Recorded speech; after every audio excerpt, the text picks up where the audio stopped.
ধাম শব্দটির ব্যবহার সনাতন সংস্কৃতির সমর্থক নয়, তা ওড়িশাবাসী ও জগন্নাথ ভক্তদের ভাবাবেগকে আহত করেছে। এই মর্মে ওড়িশার মুখ্যমন্ত্রী মোহন চরণ মাঝির একটি চিঠি নিয়ে মুখ্যমন্ত্রী শুভেন্দু অধিকারীর কাছে আসেন পুরীর সাংসদ সম্বিত পাত্র। পুরীর বিজেপি সাংসদ বলেন, একটি মন্দির হয়েছে দীঘায়, নাম রাখা হয়েছে জগন্নাথ ধাম। আমাদের ভালো লাগে যত বেশি মন্দির হবে, কিন্তু এই নামে আপত্তি আছে। সনাতন ধর্মে 4 ধাম আছে, এর বেশি নেই। आदि शंकराचार्य प्रतिष्ठित 4 धामेर एकटी पुरी। दरअसल मैं आज एक दूत के रूप में आया हूँ।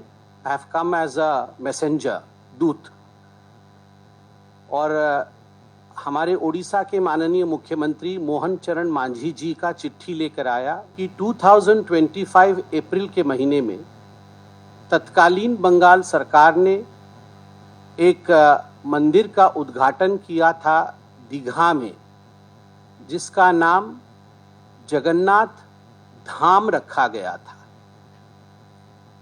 जितना ज़्यादा मंदिर हो भगवान जगन्नाथ का, महाप्रभु जी का जितना अधिक प्रचार प्रसार हो, यह हम सबके लिए बहुत सुखद विषय है, बहुत अच्छा विषय है, होना चाहिए। अगर अनंत काल से सनातन का जो सम्मान करते हैं और सनातन की जो परंपरा है, उसमें केवल 4 धाम ही हैं, और 4 धामों में से एक विशेष धाम है जगन्नाथ धाम, जहां महाप्रभु जगन्नाथ, जहां स्वयं नारायण का निवास है, और वह उड़ीसा में है। মুখ্যমন্ত্রী মমতা বন্দ্যোপাধ্যায়ের নেতৃত্বে দীঘায় জগন্নাথ ধাম তৈরি করা হয়েছিল। সেই সময় বিরোধী দলনেতা থাকার সময় শুভেন্দু অধিকারী এই ধাম শব্দ নিয়ে আপত্তি তুলেছিলেন। তবে সেই সময় কোনো পদক্ষেপ করেননি মমতার সরকার। এবার পরিবর্তনের সরকার সেই পদক্ষেপ করবে বলে আশ্বস্ত করেছেন মুখ্যমন্ত্রী শুভেন্দু অধিকারী। उस समय 2025 में जब जगन्नाथ धाम दीघा करके इस प्रकार एक प्रकल्प का, एक मंदिर का उद्घाटन किया गया, तो न केवल 4.5 करोड़ ओडिया बंधु जो हमारे हैं, अपितु बंगाल में भी जो हमारे मित्र हैं, जो हमारे भाई बहन हैं, जो जगन्नाथ जी को बहुत मानते हैं, उनको भी बहुत कष्ट हुआ था, सभी सनातनियों को कष्ट हुआ था। और मुझे स्पष्ट याद है उस समय माननीय शुभेंदु दा ने भी इस विषय पर अपने आक्रोश को प्रकट किया था कि इस प्रकार सनातन के साथ खिलवाड़ नहीं करना चाहिए था। मगर आज परिवर्तन हुआ है, जो सरकार आई है वो सनातन का सम्मान करती है, रीति नीति और परंपराओं का मान रखती है, और इस कारण से पुनः मोहन चरण मांझी जी ने एक चिट्ठी लिखा है, और वो चिट्ठी लेके मैं आया हूँ। मैं बहुत बहुत धन्यवाद दूंगा माननीय मुख्यमंत्री श्री शुभेंदु दा जी को कि उन्होंने चिट्ठी स्वीकार किया है और हमें आश्वस्त किया है कि इस विषय पे कदम उठा जाएगा। ওড়িশার মুখ্যমন্ত্রী মোহন চরণ মাঝির চিঠি গ্রহণ করে মুখ্যমন্ত্রী বলেন, সনাতন সংস্কৃতিকে অপমান করেছে তৃণমূল সরকার। দীঘার মন্দিরে সনাতনী সংস্কৃতি মেনেই পুজো হবে, কিন্তু ধাম শব্দটি সরিয়ে নেওয়া হচ্ছে।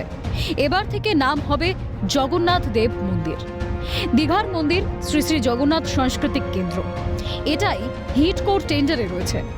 স্থাপত্যটি মন্দির নামেই পরিচিত হবে।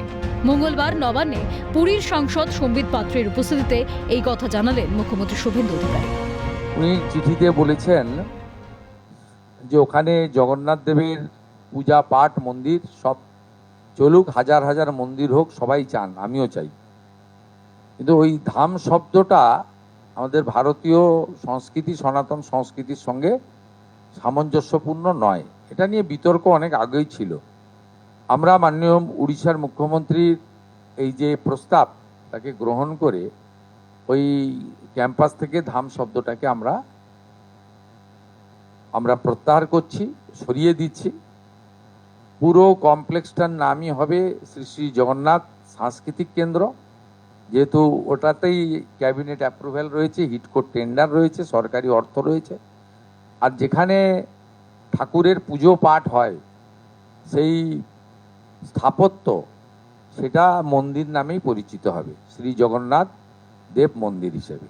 এবং সম্পূর্ণ পূজা পাঠ আমাদের সনাতন সংস্কৃতি ভারতীয় সংস্কৃতি এবং প্রভু জগন্নাথ দেবের পূজা পাঠের যে পরম্পরা রয়েছে আমাদের শাস্ত্রে, সেই মেনেই আমরা করব। ধাম শব্দটি আমরা ওই ক্যাম্পাস থেকে প্রত্যাহার করলাম।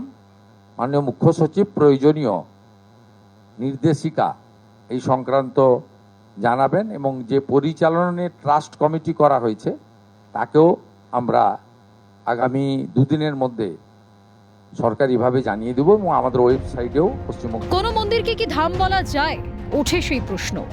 কিন্তু তা তোয়াক্কা না করে তৎকালীন সরকার নাম দেয় শ্রী শ্রী জগন্নাথ ধাম কালচারাল সেন্টার। পুজোর দায়িত্ব দেওয়া হয় ইসকনকে। এবার সেই ধাম শব্দ সরিয়ে নিল সরকার। ক্যামেরায় সুরজিৎ প্রামাণিকের সঙ্গে সায়ন্তন ভট্টাচার্য, ক্যালকাটা নিউজ।